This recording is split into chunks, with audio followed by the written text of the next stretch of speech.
এ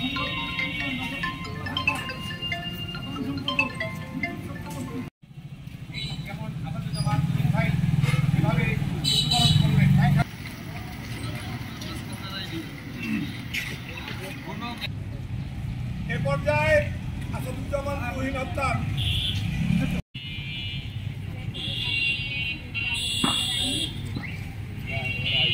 কাণ্ড ঘটল, আলাউদ্দিনের হত্যাকাণ্ড ঘটল, সাগর রুনির হত্যাকাণ্ড ঘটল, সর্বশেষ আসাদুজ্জামান তুহিনের হত্যাকাণ্ড ঘটল।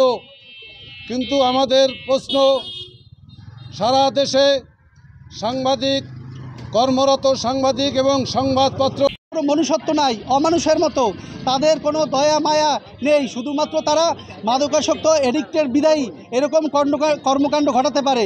আমি আশা করব যে গাজীপুরের ঘটনার পর আমরা যারা সাংবাদিক রয়েছি আমরা শক্ত হাতে কলম ধরব এবং এই সকল চাঁদাবাজ, দুর্নীতিবাজ, মানুষ খুনি এবং যারা নানা রকম অপকর্মে জড়িত তাদের বিরুদ্ধে আমরা লাগাতার সংবাদ প্রকাশ করে যাব। যাতে আরও অনেক হত্যা হয়েছে বাংলাদেশে।